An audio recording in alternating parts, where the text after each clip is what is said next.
只講真話，唔講廢話，助力每一位港客安心置業。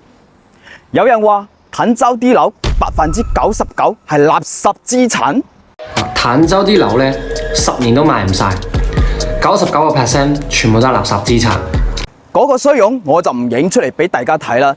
不過睇到呢條視頻，我諗已經喺坦洲置業嘅街坊，你哋都會想講一句：撲你個街啦！為咗流量，乜閪話你都講得出嘅。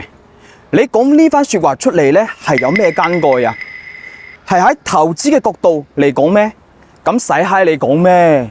冇話大陸樓啦，依家嘅經濟環境咁差，投乜鬼知啊？按依家嘅市場環境嚟睇，90%翻嚟內地置業嘅都係自住為主嘅。大家都知道，坦洲呢個地方呢，因為近珠海、近澳門、近香港，被稱為港珠澳嘅後花園嚟嘅。咁大家選擇翻嚟坦洲呢邊退休自住，按你呢個講法，係咪都係翻嚟呢邊執垃圾㗎？Hello， 各位觀眾朋友，歡迎收睇1號地產頻道啊！我係 Vincent。咁睇咗上邊條片啦，相信我哋嘅街坊喺坦洲置業咗嘅，應該都谷住道火㗎啦。大家都係買嚟退休自住嘅，係咪坦洲呢邊嘅配套真係咁差呢？就正如人哋話嘅，係咪真係垃圾都不如啊？咁今日 Vincent 咧就借住呢個話題啦，再次翻嚟坦洲呢邊，嚟翻我哋中澳春城啦，咁幫大家去做翻一個最真實嘅測評嘅。咁同樣 Vincent 都會企喺我哋街坊嘅角度啦，咁幫大家去評估翻呢邊嘅一個配套。相信我哋呢條片咧，亦都會係全網最中肯、最客觀嘅一條。睇完我哋呢條片咧，你哋就會知道坦洲係咪人哋話嘅咁差。睇完我哋呢條片，你就會知道中澳春城啱唔啱你。好嘅，咁我哋事不宜遲，即時出發啦。好嘅，觀眾朋友，咁依家就跟住 Vincent 嘅鏡頭行啦。我哋中澳春城嘅位置咧，就位於中山市嘅坦洲站嘅，屬於中山最南部嘅一個站區。屋苑出發咧，去翻我哋港珠澳嘅珠海口岸咧，就18分鐘嘅。咁 Vincent 依家所在嘅位置咧，就喺我哋坦洲嘅路口呢邊嘅。咁呢條路直鏟過去咧，就去到我哋中澳春城嘅一個位置噶啦。咁點解要用咁樣嘅一個拍攝方式俾大家去睇一睇呢？就希望我哋可以呈現到最真實嘅面貌俾大家去睇啦。就睇一睇我哋屋苑附近嘅一個城市嘅一個樣貌啦。附近有冇咩工廠啊？係咪郊區啊？咁有冇垃圾站啊？同埋啲變壓站之類嘅。咁樣嘅形式咧，一鏡到底，全程冇剪輯，俾大家睇一睇呢邊最真實嘅一個情況啦。咁其實我哋右手邊呢個項目咧，就叫中澳世紀城嘅，都係屬於中澳之前開發嘅項目。咁左手邊呢邊咧，就係一個我哋嘅一個文化園嚟嘅。咁簡單嚟講，入邊我哋食飯啊、行街啊，呢邊仲有一個酒吧嘅，大家可以睇睇嘅。咁除此之外，我哋右手邊呢條路直鏟落去咧，就去翻我哋嘅一個即係優悅城噶啦。咁我哋即係揸車過去嘅時間咧，都係2分鐘嘅啫，俾大家睇一睇呢兩邊嘅一個街鋪。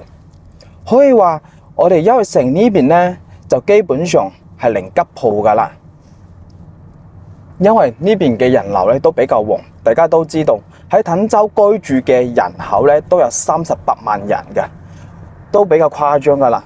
有人流嘅地方就可以即係簡單嚟講，商業都做得起身。係啦，大家睇睇呢邊，基本上你行翻嚟呢邊咧，就食飯。我哋啲肉房啊、錢大媽啊、我哋嘅百貨超市啊，基本上呢啲街鋪都係滿足到嘅。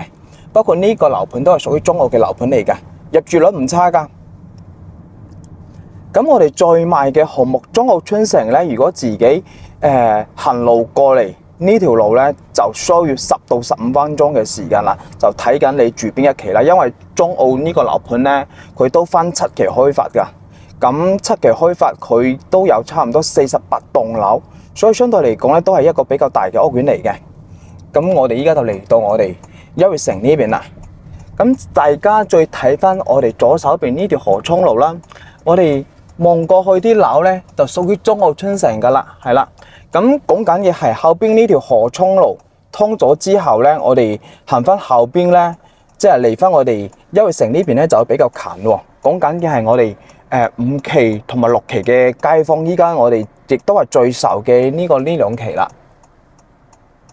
好嘅，觀眾朋友，啱先係等單嘅時間，我哋而家再次出發啦。咁我哋調翻個頭，去翻我哋樓盤啦，係啦。咁我哋睇翻右手邊呢邊嘅街鋪咧，其實咧都基本上可以滿足到我哋嘅一個日常生活所需噶啦。咁啱先都有講到，如果真係行路過嚟嘅話，就差唔多要10到15分鐘嘅時間啦。就睇翻你住嘅邊一期嘅一個期數啦。咁平時咧，坦洲出行咧就好似我哋前邊呢啲哥哥仔咁，就自己揸電街車噶啦，係啦，咁都會比較方便嘅。咁除此之外，大家睇唔睇到，即係坦洲比較特色嘅咧，就呢啲綠色嘅巴士線啦。咁巴士線路咧，基本上就去翻我哋珠海嗰邊嘅，咁可以去翻我哋南平嘅一個華發商都啦，去翻香洲啦，去翻吉大啦，即係諸如此類嘅。咁換言之，大家如果想坐巴士都有嘅，咁就需要行翻我哋呢條主幹道，係啦。咁包括呢啲咧都比較真實嘅一個畫面咧，大家睇到即係。依家係晏晝3點鐘嘅時間啦，都比較多走鬼檔擺出嚟啦。咁如果去到5、6點嗰一段咧，人哋放工嘅時間咧，呢條路就會塞車嘅。所以坦洲特色咧，塞車都係一個比較可以見到嘅現象啦。咁我哋前邊咧就右手邊轉過去，就去翻我哋嗰個雲州南路，即係我哋中澳村城嘅一個即係位置啦。咁樣睇係咪好過你自己去樓盤聽人哋嘅介紹啊？你自己去親眼見到呢邊嘅一個配套好過人哋話呢邊有咩商場啊、商業啊，係咪？咁包括呢條路呢，大家去睇到其實都比較多貨車行嘅雲州南路。點解呢？因為前邊就係我哋嘅香海高速啦，咁接駁翻落去珠海斗門嗰一區嘅。咁相對嚟講，大家都要注意呢一點啦。咁如果係買喺之前3期啊或者2期嘅街坊咧，就沙塵滾滾噶啦。之前 Vincent 都有住翻呢一區嘅，所以就知道呢邊嘅一個最真實嘅情況。包括前邊就已經嚟到中澳村城嘅售樓部嘅位置噶啦。咁售樓部嘅門口呢邊咧都有我哋嘅港澳直通巴士嘅上車點嘅，係啦。咁就喺呢邊嘅。咁包括我哋落翻澳門嘅奇觀巴士都係呢邊嘅喎。就售樓部啦，係啦，我哋兜入去睇翻入邊嘅情況。嗱，售樓部就喺呢邊噶啦。咁我哋再往前去啦，去翻3期嗰邊。係啦，咁中澳村城呢邊嘅街鋪咧，主要都集中喺3期呢邊嘅。咁佢其實都係啲即係我哋茶餐廳啦、生活超市啦、藥房啦、早餐店啦。基本上係可以滿足到嘅，咁佢1期、2期啲街鋪咧就基本上就冇開嘅吉鋪，因為嗰邊嘅人流比較少，人哋行翻個主大門嘅會比較多，就前邊呢2隻大笨象呢度啦。咁包括佢主大門呢邊咧，佢都有啲坦洲特色嘅，都係啲走鬼檔。咁一到晏晝5、6點鐘嘅時間咧，都會有好多走鬼檔擺出嚟嘅。好啦，咁呢邊咧就係我哋中澳村城最真實嘅一個樣貌。咁我哋就準備落車，同大家去介紹翻屋苑嘅情況。好嘅，觀眾朋友，咁啱先通過 Vincent 嘅鏡頭遊車河啦，咁係咪可以睇到一個更真實嘅一個坦洲面貌啊？係咪可以更清楚了解到中澳村城呢邊嘅一個城市樣貌啊？你自己用對眼去睇，好過去聽人哋介紹啦，係咪？咁依家入翻我哋中澳村城嘅一個小區屋苑啦，同大家介紹翻呢個項目嘅情況先。係啦。中澳村城咧佔地22萬平方米嘅，建築面積達到80萬平方米，總共咧係有48棟樓嘅，分7期開發。東南亞嘅一個園林設計，綠化率達到32%嘅，容積率係2.5。最賣嘅產品咧有70平到200平之間嘅2房到5房嘅設計。呢邊嘅一個交樓標準咧有毛坯樓，亦都有精裝樓嘅。咁毛坯樓交付嘅單價咧，講緊嘅係14000左右嘅。如果係精裝修交樓嘅單價咧，係15000蚊1平方米左右嘅。咁就視乎睇翻大家揀翻嘅係5期還是6期嘅。如果想要執翻啲平貨嘅單位咧，就可以去4期嗰邊睇睇啦。因為講緊嘅單價咧係10000蚊起步嘅，但係咧樓層選擇就唔多嘅，得翻2、3、4樓或者係天地樓呢啲樓層嘅。咁講緊嘅係呢邊收樓咧，有現樓，亦都有期樓。如果係期樓咧，主要集中係今年年底或者係明年年底㗎啦。係啦，咁除此之外，我哋買一個小區咧，最主要咧係關注翻佢嘅配套。首先睇翻一個醫療配套，大家都知道滕州有2個醫院嘅，一個咧就係南華醫院嘅。我哋中澳春城出發揸車過去南華醫院咧，講緊嘅係8分鐘嘅時間。如果係去翻我哋滕州人民醫院嘅時間咧，就係11分鐘嘅。咁呢2個咧都係細醫院嚟嘅，簡單嚟講，頭暈身應自己滕州就可以解決到嘅。如果真係發生咩事咧，大家利是講一句，就要去翻珠海嗰邊啦。咁有一個中大5院啦，中澳春城揸車出去咧就係需要29分鐘嘅，呢個就係佢醫療配套。第二個啦就係我哋嘅生活配套。咁我哋揸車可以睇到，我哋中澳春城咧呢邊咧，佢主要嘅街鋪咧都集中喺3期呢邊嘅。咁生活方面，佢簡單嚟講有啲生活超市啦，即係我哋嘅新鮮超市啦。咁除咗之外，我哋售樓部隔離咧有一個紅萬家嘅生活超市嘅，咁都係啱開冇幾耐嘅。簡單嚟講，日常嘅生活用品啊，我哋嘅肉類啊，即係蔬菜啊、水果啊、海產品啊，基本上都可以滿足到㗎啦。如果大家想去翻啲比較成熟啲嘅街市咧，就需要去翻七村市場啦。呢邊揸車過去咧就係9分鐘嘅，係啦。咁睇完生活配套，我哋就同大家講下一個商業配套啦。咁大家都知道，滕州有一個比較大型嘅 shopping mall 咧，就叫做優悅城廣場嘅。中澳春城揸車過去咧就係6分鐘嘅時間，係啦。如果係去翻大型啲嘅 shopping mall 嘅話咧，我哋就需要去翻珠海嗰邊嘅第一個就臨平嘅華發商都。屋苑出發去翻華發商都嘅時間咧，就係11分鐘嘅。如果去翻我哋嘅三武會員店咧，就需要17分鐘。咁呢3個商場基本上就可以滿足到我哋嘅行街、食飯、睇戲嘅一個需求嘅。咁除此之外，買一個小區仲要關注翻嘅咧，就係佢嘅物業。中澳春城咧係用翻自己嘅物業管理公司嘅。之前 Vincent 都住喺呢一區，就住喺佢3期嘅。咁即係老實講一句，中澳嘅物業係做得唔差嘅。咁基本上我哋即係日常有咩需要維修啊，或者發生咩事啊，揾到佢哋管家都可以即時俾到反饋俾到我哋嘅。物業管理費都唔貴，講緊嘅係2.4蚊1平方米。係啦，除此之外，佢呢邊嘅治安咧都比較好。我哋啱先可以睇到，即係我哋入嚟咧係需要經過我哋一道大門口嘅，咁24小時都有保安，即係值班㗎啦。咁業主咧就拍卡入嚟，如果係外嚟嘅人員咧，就需要做一個單記先至可以入到嚟嘅。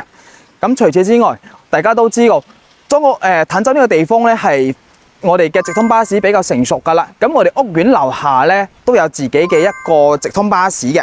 係啦，我哋講緊嘅係我哋嘅一個廣通巴士，咁坐翻呢個直通巴士翻香港咧，單程先90蚊嘅啫。而且我哋屋苑出發呢個位置咧，去翻港珠澳大橋嘅珠海口岸先18分鐘咋喎。咁而且去翻太子咧就82分鐘嘅，就睇翻大家喺香港住邊一區啦，都可以自己評估翻嚟翻呢個屋苑嘅一個時間嘅。簡單嚟講，買呢邊咧，佢基本上嘅生活配套、商業配套、交通配套都可以跟得上嘅，就除咗個醫療配套啦。講咗咁多，大家都想睇一睇我哋嘅實體用品間啦，我哋就即時上去啦。好嘅，觀眾朋友，咁 Vincent 依家就上到我哋中澳春城嘅實體用品間啦。今日同大家介紹嘅咧就係我哋44座嘅一個戶型嘅2梯5伙嘅一個設計。咁先帶大家睇翻我哋01單位最細則嘅81方做2房2廳1衛嘅。好嘅，咁依家就跟住 Vincent 嘅鏡頭睇翻我哋81方嘅一個戶型間隔啦。81方換成香港嘅尺數就係871尺嘅2房2廳1衛嘅設計，單價圍落嚟嘅話係150001平方米嘅大精裝修交樓。呢個單位圍落嚟嘅總價咧就係121萬左右嘅。依家大陸買樓就俾15% 嘅首期，18萬就可以上到車噶啦。呢個單位貸款103萬，咁依家貸款嘅利率同樣都可以做翻我哋4大行嘅最低利率係3厘。呢個單位嘅月供咧就係4300蚊嘅，最長可以供30年嘅。內場銷售同你講嘅呢個單位咧係有90%嘅一個使用率噶。咁呢個收樓時間咧講緊嘅係今年嘅年底。呢個戶型佢最大嘅一個賣點咧就係一個飛機型嘅設計，可以話冇咩走廊位，使用率都比較高嘅。咁依家就嚟翻我哋主人房嘅一個位置啦。依家睇到嘅咧係佢嘅衣帽間。好嘅，觀眾朋友，咁我哋呢個81方佢最細則嘅戶型就睇完噶啦。如果跟翻我哋1號地產嘅同事咧，就會同大家去分析埋呢個戶型嘅一個不利因素啦。咁首先我哋呢個戶型咧係朝南邊嘅，望出去嘅景都靚嘅，係啦。咁樓近佢都相對闊落嘅。咁主要咧係右手邊呢邊可以睇到，佢都可以睇到呢個河涌依家4樓嘅位置。咁啱先講到嘅不利因素喺邊度咧？就我哋呢邊，大家睇唔睇到？係啦。兩個空調外機咧就掛喺呢邊嘅，而空調外機嘅隔離咧就啱先我哋睇到嘅一個主人房，係啦。咁如果係買呢個單位嘅朋友仔，就要考慮埋呢個因素啦。咁一到夏天，兩部外機對住你間主人房，咁你嗰個窗咧就長期要關埋噶啦。如果介意嘅朋友咧，就一定要考慮埋噶啦。好嘅，咁我哋依家就睇翻我哋下一個單位先啦。好嘅，觀眾朋友，咁帶大家睇翻第二個用品間啦，就係我哋03、04單位89方做3房2廳1衛嘅，跟住 Vincent 嘅鏡頭行啦。好嘅，鏡頭前而家睇到嘅咧就係我哋03、04單位啦，89方做3房2廳1衛嘅，換成香港嘅尺數嚟講咧就係957尺嘅。呢個單位圍落嚟嘅單價同樣都係15000一平噶。正裝修交樓，總價圍落嚟嘅話就係133萬左右嘅，同樣俾個15% 嘅首期，20萬就可以上到車噶啦。貸款113萬，貸款利率嘅話同樣都係3厘嘅，可以做翻4大行，月供嘅話咧就係4700萬嘅，咁在場咧都係供30年噶啦。呢個單位嘅收樓時間同樣都係今年嘅12月份嘅。咁如果呢個朝向嚟講咧，佢就朝北噶啦。依家嚟翻我哋主人房嘅位置，佢做咗個套間，咁擺床嘅位置咧，大家都會睇到噶啦，都幾舒服下嘅。270度嘅飄窗位，一線無遮擋嘅河景。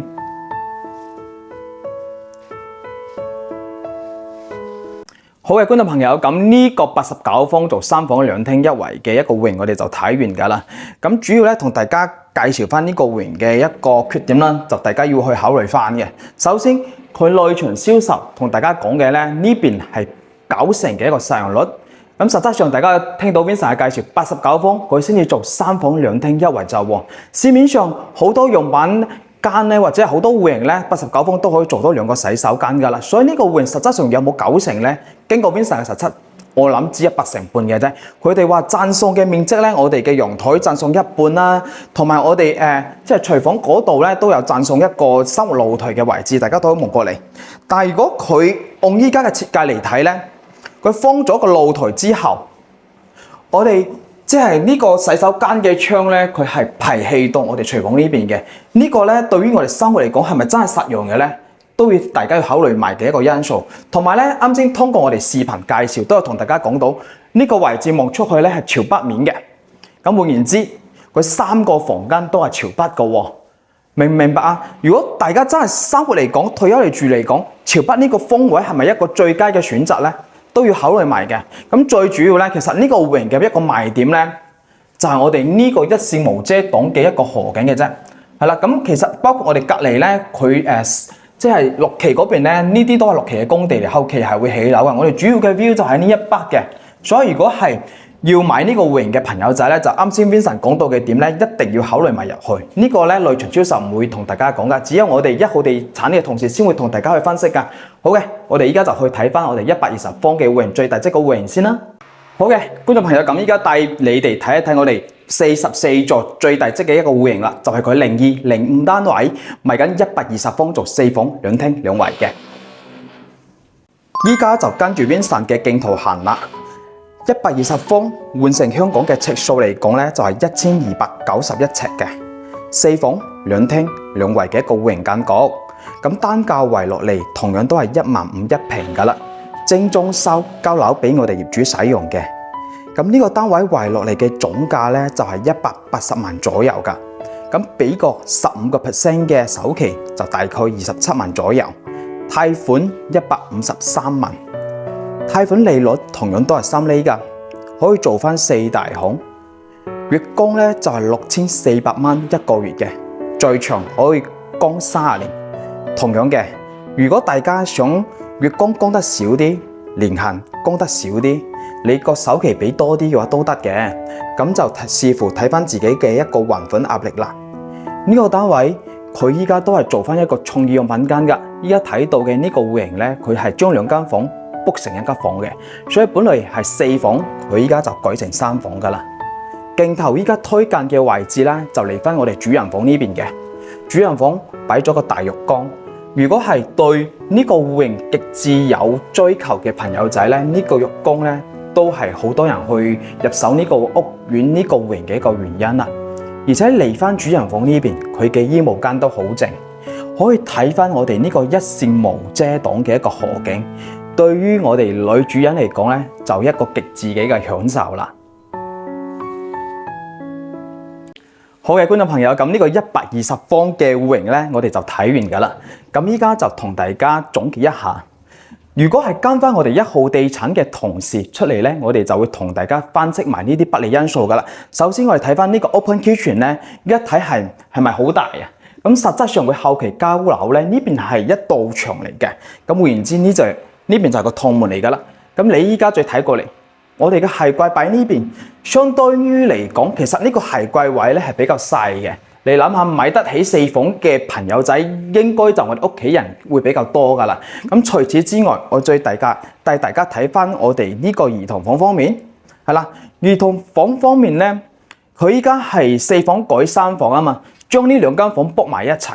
最主要咧，我哋睇翻呢個外牆，係啦，佢成排嘅一個空調外機咧都掛喺呢邊㗎，大家睇唔睇到？如果我哋一到夏天咧，你睇下我哋空調外機如果有噪音嘅情況之下，散熱散出嚟，呢個窗就長期要關閉㗎啦。所以對於一個我哋嘅一個通風嚟講，或者係噪音啊，我哋一個即係隔熱方面咧，就真係要去考慮埋呢個因素㗎啦。而且2梯5伙嘅設計，我哋120方嚟講咧，02同埋05咧都係120方嘅緊邊戶咧，相對會推薦大家去揀05。點解咧？因為05咧係偏東少少嘅，而且我哋主人房咧就唔會話有咁西斜。好嘅，咁我哋依家就睇完所有嘅戶型啦，咁就同大家做翻個總結先。好嘅，觀眾朋友，咁 Vincent 依家就坐低同大家拆解一下我哋中澳春城呢邊嘅一個情況啦。首先可以睇翻中澳春城喺舊年嘅數據嚟睇咧，個住宅嘅銷量排行榜係中山排名第2名嘅。咁有咁好嘅一個數據，發展商呢邊嘅營銷套路都做得唔差㗎。首先我哋拆解翻呢邊嘅一個營銷套路先。咁發展商話佢最高咧係贈送你23萬嘅一個原監嘅，大家睇到係咩咧？第一個就係身家安置好禮，俾大家6萬蚊啦。咁第二個咧就係舊屋空置補貼咧，都係俾翻你6萬蚊嘅。咁第3個優惠咧就係港澳兩地牌補貼10萬蚊。咁第4個優惠咧就係契稅補貼12000蚊嘅。咁而且我哋睇翻第6個優惠咧，就係俾到你3萬蚊嘅一個即係車位使用券嘅。咁睇完呢啲 ，Vincent 就想講一句，呢啲咧就係一個營銷套路，大家可以唔使睇嘅，可以睇翻佢真實嘅價錢咧。佢講緊嘅係精裝修出街價咧就係15000蚊嘅，如果係冒批嘅價錢咧就係14000左右嘅。如果大家想揾翻啲靚嘅單位或者係靚嘅樓層咧，可以睇翻我哋即係4期或者5期嗰邊之前嗰啲尾貨，12000嘅精裝修都可以買得到嘅，就要睇翻樓層低少少噶啦。如果毛批嗰方面咧，10000到11000嘅一個價錢都係買到嘅。點解話一開始就要同大家講翻呢個一個優惠咧？因為好多人買呢邊咧就會俾佢呢啲營銷套咧搞到即係頭暈陀陀啊！點解唔使理咧？佢節後嘅總價咧就啱先講到嘅，就呢啲優惠啦。佢唔係話我哋即實嘅總價最俾23萬俾你到你哋嘅喎，所以就係一個營銷套路嘅啫。好，咁講翻正題，就睇翻我哋呢個項目嘅一個優點啦。中澳春城呢個位置咧，相對係比較近珠海嗰邊嘅，可以話係旺莊大靜。佢自己樓下嘅街鋪咧，都基本上比較成熟噶啦，主要集中喺3期嗰邊嘅。咁佢又唔似我哋優城嗰條路，即係咁繁華，所以咧可以話係旺莊大靜。咁唯一有唔好嘅咧，就呢個屋苑咧，佢就近我哋嘅主幹道雲州南路。我啱先經過 Vincent 嘅一個測評咧，可以睇到佢主幹道嗰邊咧貨車都比較多，可以話周不時咧就會沙塵滾滾㗎啦。咁好在我哋依家賣緊嘅咧係5期同埋6期嘅，就靠後邊啲就靠翻我哋河涌嗰邊嘅。咁呢個第一個優點啦。第二個咧就交通比較方便，佢自帶我哋港澳嘅直通巴士，咁相對嚟講買喺呢邊嘅街坊咧，我哋往返香港都比較方便嘅，所以都比較適合我哋喺珠海上班啊，喺澳門翻工啊，或者係經常需要翻香港嘅一個街坊㗎啦。